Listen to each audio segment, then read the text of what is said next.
In the town where my family used to live, there was a house rumored to be haunted. It was a white, two-story building located on the edge of town with a spacious courtyard and quite a large lot. It was built about 2 years ago, and then a family of 4 moved in, a middle-aged couple and their 2 daughters. I remember the father seemed to be a university professor, and the mother looked quite kind and gentle. The 2 daughters appeared to be around my age. However, just over a month after this family of 4 moved in, tragedy struck. The mother and older sister were strangled to death by the father, who then hanged himself. I heard that the younger sister witnessed the entire process of her father strangling her sister and was so terrified that she hid, managing to escape from her father's clutches. Afterwards, the younger sister was taken in by distant relatives, and this house that had lost its owners has never been demolished to this day, standing there in an eerie posture. This was everything I knew about this house of death before entering it. As for why I went in, perhaps it was because I was young at the time, full of curiosity, or maybe it was youthful fearlessness. During my sophomore summer vacation in high school, my classmates Kurosawa, Take, and I decided to explore that haunted house. We planned to take some photos to show off to other classmates when school started. It was around 11 p.m. that night when we 3 brought flashlights, a camera, and some simple tools, sneaking out of our homes and riding our bikes to that white house. Because it was on the edge of town, it was very isolated. This white house looked lonely, and with its particularly conspicuous white exterior walls in the night, it looked as if it had been isolated by the entire town. To avoid being discovered, we parked our bikes a bit far away and carefully approached the house, first walking around to inspect it. We found that not only was the front door of this house locked, but it also had an additional padlock. Besides that, all the windows on the first floor were boarded up tightly with wooden boards, without a single gap, making it impossible to see inside. Although the second floor windows weren't boarded up, newspapers were pasted all over the glass, so we couldn't see in either. After discussing, we decided to find a window to climb through. So we went to the backyard because it was more secluded and less likely to be discovered. After looking around, we finally chose the small kitchen window. However, this window was quite high, so we stacked several large wooden crates from behind the house to use as scaffolding. Unexpectedly, removing the wooden boards from the window was easier than we had imagined. After these boards were removed, I lay on the windowsill and looked inside. It was pitch black, and I couldn't see anything. I turned on my flashlight and the light shone through the glass. I could vaguely see cabinets and tables inside. It seemed that furniture and daily items were left intact in the house.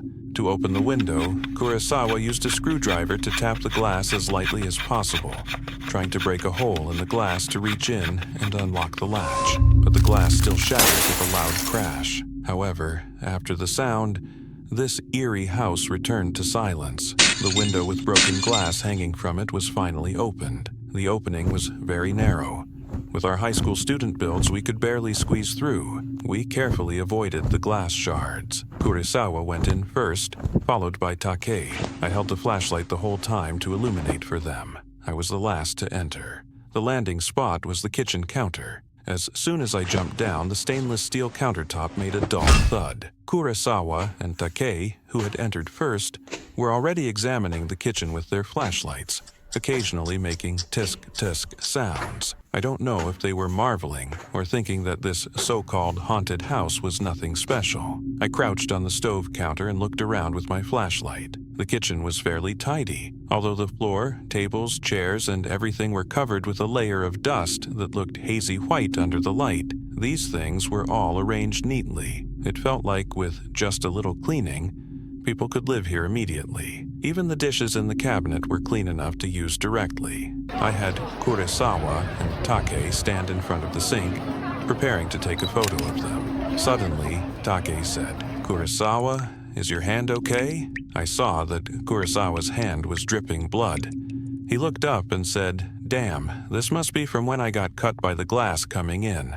But it's fine. The wound isn't big and I don't feel any pain." Then he shook his hand and walked toward the interior of the house on his own. Take and I followed closely behind. After passing through the kitchen, we entered the living room. It was spacious and tidy here too.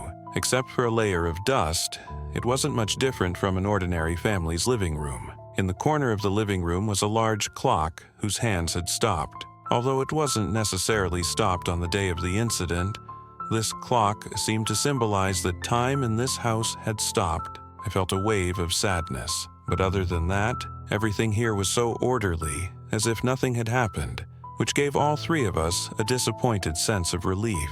After roughly exploring the living room, we opened the door leading to the hallway. The hallway was pitch black. We didn't go in directly, but raised our flashlights to shine light to the deepest part. There were doors on both sides of the hallway, one on the left, two on the right. Further in, on the right side, were stairs leading to the second floor, and deeper still we could see the entrance hall with the front door. At this point, Take asked, "What do we do now?" Kurosawa replied, "Let's keep going forward." The three of us walked into the hallway. As soon as we entered, we obviously felt that the atmosphere here was different from the living room. The air seemed to become heavier and more oppressive, and even the smell felt different. Nobody spoke. I raised my camera toward the entrance hall and took a photo. The flash went off, briefly illuminating the surroundings. I seemed to see something on the left door and quickly shone my flashlight over. I discovered several talismans pasted on the door. This discovery made all three of us freeze. It seemed we all thought of the same thing. At this point, Kurosawa suggested, "Well, let's open the door on the right first." Take and I immediately agreed because neither of the two doors on the right had talismans pasted on them. After opening the first door, inside was a changing room and bathroom. I took a photo of the bathroom, but didn't find anything special. Then we opened the second door. Inside was a toilet, also nothing noteworthy. We returned to the hallway. Kurosawa pointed at the door on the right with the talisman papers and said with a somewhat nervous voice, "Should we go look over there?" Take hesitated but still opened the door. Inside was a study with an impressive desk. Various strange masks and decorations hung on the walls. The large bookshelf held many books that looked very difficult to understand, plus some ornaments from unknown countries. We were attracted by these relics and momentarily forgot our fear. Take seemed to discover something on the bookshelf and said, "Come look at this. There's something here." I turned to look. It was something about the size of a palm, wrapped layer by layer in oiled paper with a small label attached, written in katakana with a string of characters. Take carefully unwrapped the oiled paper. Inside was something made of ceramic material. Hard to say if it was a plate or decoration. Overall flat, slightly concave in the middle, surrounded by strange patterns. Very distinctive. I had Kurosawa and Take hold that thing like a trophy and took a commemorative photo of them. When pressing the shutter, I saw Kurosawa's injured hand touching the plate and reminded him, "Hey, Kurosawa, don't get blood on it." Just then, a rumbling sound suddenly echoed through the room. We nervously looked around. The sound lasted about 10 seconds before returning to silence. Kurosawa asked, "Was that an earthquake just now?" Take replied, "Could it be that we touched something and made someone angry?" I couldn't tell if Take was joking or serious. He carefully rewrapped that trophy and put it back in its original place. At this point, we all felt the study had become very uncomfortable, so without saying a word, we walked out in tacit agreement. When leaving, I pressed the shutter once more at the empty study. After taking this photo, only 2 shots remained on the film roll. Walking out of the study, we continued forward, preparing to go upstairs. The air in the hallway was still heavy, but perhaps because we had left the study, the three of us seemed to relax a bit. When we reached the stairway, I had Kurosawa and Take go to the entrance hall and stand side by side for a photo. Through the viewfinder, I saw them both making funny faces, so I pressed the shutter and told them this photo came out well, but they didn't seem to be listening to me. I saw their gazes fall behind me, so I quickly turned around. The study door was slowly opening. All three of us stared intently at that door. Under the illumination of 3 flashlight beams, the door slowly turned until it faced us directly, as if to block whatever was behind it. While staring, I backed up to the entrance hall door and grabbed the door handle. trying to turn it. But the door seemed to be fixed from the outside and wouldn't budge. Kurosawa noticed my actions and questioned me with his eyes. My voice unconsciously trembled as I said, "This door won't open." Just then, Takei suddenly made a gasping sound. Kurosawa and I quickly turned our attention to the study doorway. Where Takei's flashlight was shining, several white fingers were visible, as if a dead person was gripping the door frame. At that instant, the three of us seemed frozen in place. This feeling was completely different from a nightmare. Due to extreme fear, my legs trembled. My whole body lost strength, and I couldn't make any sound. I could only stand motionless, staring at that hand. Above that hand, a black shadow gradually emerged from behind the door. At that moment, I felt my heart was about to explode. I wanted to make myself run, but my body would only tremble. I could only stare blankly as the black shadow from the study emerged. It turned out to be a head with short black hair, below which was a woman's deathly pale face. The woman gradually appeared from the shadows behind the door. Her eyes were wide open, so wide they didn't look human. The moment I saw those eyes, Kurosawa shouted and ran, screaming toward the second floor. Kurosawa's voice seemed to break the spell binding Takei and me. Our bodies could finally move. We also ran toward the stairs following him. The flashlight beams shook violently as I ran desperately, afraid of losing the others. After going upstairs, the first thing I saw was the wooden door at the end of the hallway. Kurosawa, running in front, pushed open the wooden door. Takei and I also ran into the room and firmly closed the door. We pressed our backs against the door, gasping for breath, unable to speak. My heart was pounding as I began examining whether this room was safe. Newspapers were pasted on the windows, making it quite dark, but my eyes had adapted to the darkness. Even without a flashlight, I could roughly make out the room. At the far end, by the window, was a desk with some small objects scattered on it. To the right was a closet, to the left a bed. The entire room was decorated in a cute girl style, completely at odds with our current environment. We held our breath, listening for sounds outside the door. We didn't hear any stairs or hallway sounds, only an oppressive silence that seemed ready to crush us. I don't know how much time passed. Just when we had calmed down a bit, a man's voice came from the distance. I immediately tensed up again. This voice sounded like it was coming from outside the house, or perhaps from the first floor. Takei asked in a hoarse voice, "Could it be someone coming to rescue us?" Neither Kurosawa nor I answered. The commotion we had just made could indeed have reached outside and attracted someone's attention, but this area didn't seem like anyone would be around.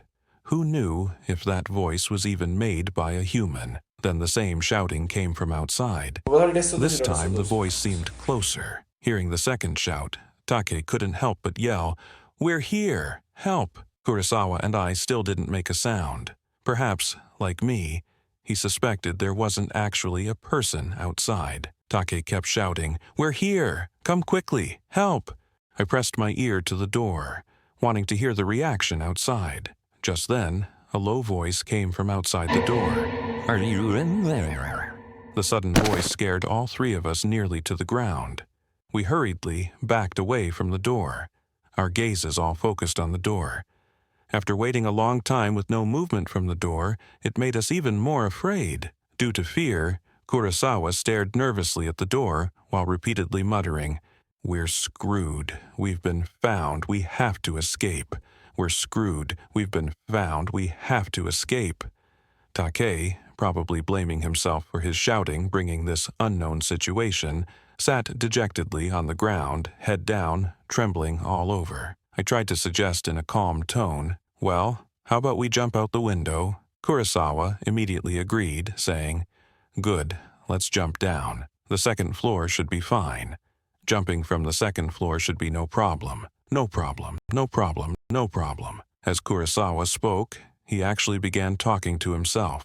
What was wrong with him? I quickly grabbed his shoulders and shook him hard. Kurosawa's head swayed back and forth, his eyes unfocused, as if he couldn't see me. I asked Takei to come help, but he just kept his head down, sitting there trembling.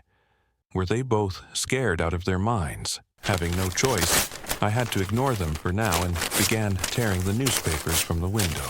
When the glass was exposed and I could see the distant streetlight, I breathed a sigh of relief, so excited I nearly cried. Just as I tore off the last bit of newspaper, two figures appeared reflected in the window.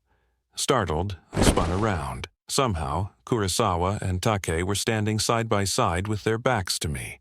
I asked if they were okay, but they didn't turn around, just stood there with their backs to me. Kurosawa said in a monotone voice, "Jumping directly from the window is too dangerous." Take echoed in the same tone, "Yes, too dangerous." Kurosawa said, "There's rope in the next room. I'll go get it."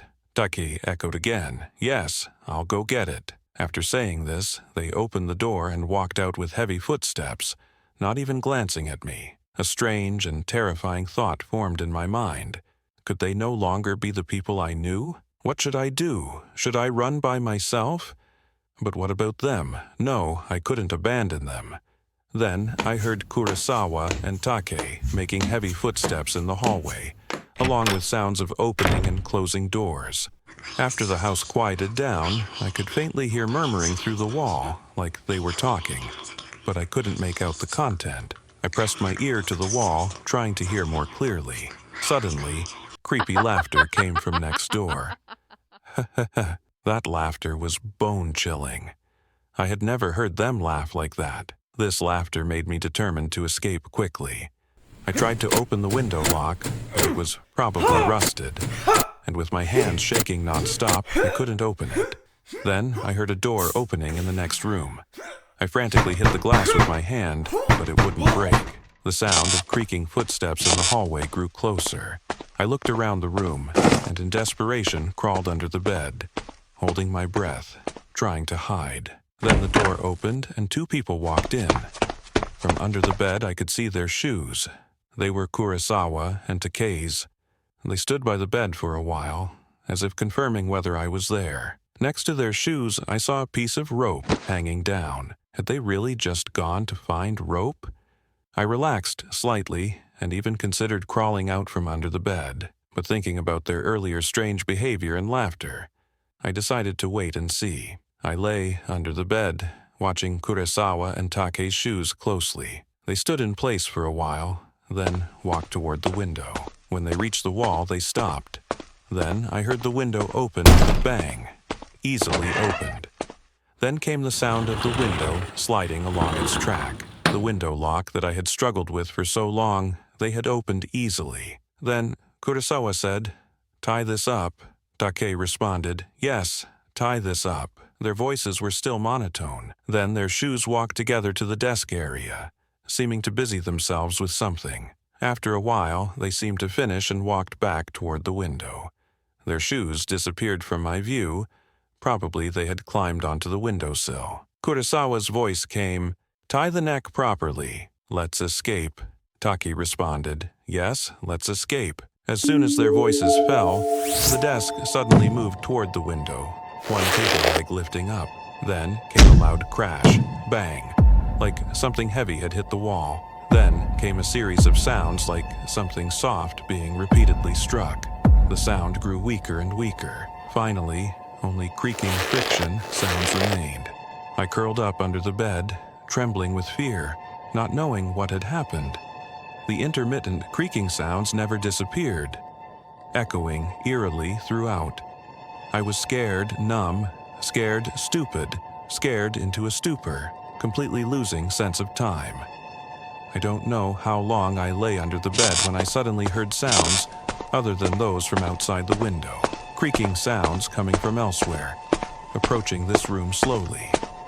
Finally, the sound stopped in front of the door, as if something was standing at the entrance. I covered my mouth tightly with trembling hands, afraid I would cry out. Then came a click. The door opened.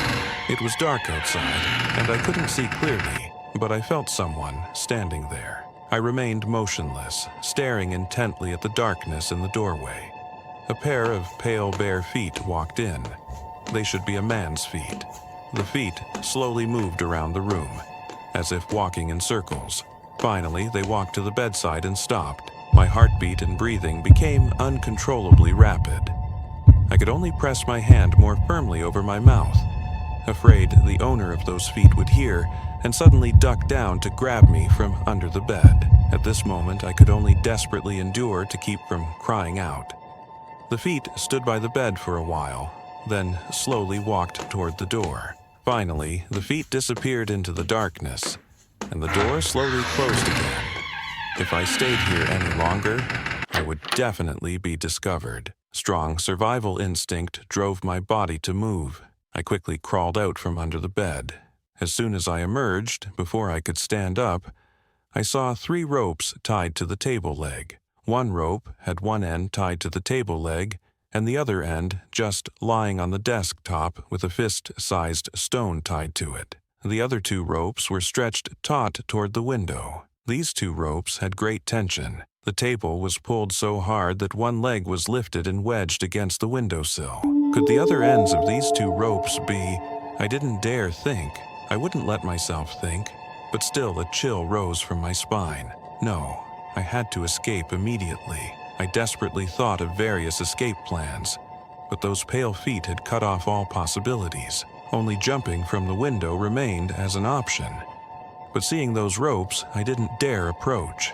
I didn't dare imagine what was hanging outside the window. But should I just wait to die like this? I still gathered courage to stand up, preparing to untie the rope with the stone, and then use that rope to slide down from the window. I used my fingers to work hard at the knot. The rope gradually loosened. Just as I was about to untie it, I felt someone watching me. I turned to look at the doorway. Fortunately, nothing had changed there. I breathed a sigh of relief and turned my attention back to the rope. But from the corner of my eye, I glimpsed something at the windowsill. Outside the window were 2 semicircular objects. Looking carefully, they were Kurosawa and Take's heads poking out from the window, showing only the parts above their eyes, side by side, motionlessly staring at me. There was no human emotion in their eyes. I was so frightened by this scene that I sprang backward, my back hitting the door hard. With the impact sound, a voice came from somewhere farther outside the door. At the same time, slow but clear footsteps came from the hallway, approaching this room. At this point, my brain was scared into chaos. Eyes at the window, voices outside the door. Where should I go? In desperation, I crawled into the closet. But after crawling in, I realized this wasn't safe either. But it was too late. Right after, the room door opened. I held my breath, not daring to move. That person slowly walked around the room, footsteps creaking. The footsteps walked a circle around the room, then walked back to the doorway, followed by the sound of the door closing. It seemed that person had left. I breathed a sigh of relief and shifted my uncomfortable body. The wooden board beneath me made a creaking sound. Then a man's voice came from outside the closet. "Is it in here?" I quickly grabbed the closet door with my hands. Then a pulling force came from outside, trying to open the closet door. I used all my strength to hold the door. The other party's strength grew greater and greater. I could barely hold on. The door shook violently and could be pulled open at any moment. I cried and said over and over, "I'm not here, I'm not here, I'm not here." The tug of war lasted. I don't know how long. Suddenly, my hand slipped and the door was yanked open. A bright light shone in, blinding me so I couldn't open my eyes or see anything. That person outside seemed to be saying something to me, but I couldn't hear anything clearly. My consciousness had completely collapsed. I just kept shouting, "I'm not here, I'm not here." Later, the police who arrived rescued me. After that, I was questioned many times at the police station. They repeatedly asked me what happened, why we went there, why those 2 people died, what I was doing at the time. I explained in detail everything that happened in that house in the interrogation room. Initially, the police suspected we 3 had taken drugs, but the test results were clearly negative. Of course, I was also suspected of being involved in Kurosawa and Take's deaths, but examining the room and rope traces proved I wasn't lying, clearing me of suspicion. However, my eyewitness testimony was almost ignored. They said that in that house, besides us 3, no other footprints were found. An elderly police officer, after recording my statement, muttered quietly when having me sign, another one who was saved by hiding in a closet. Finally, Kurisewa and Take's deaths were determined to be unexplained sudden suicides. Let me add one more thing.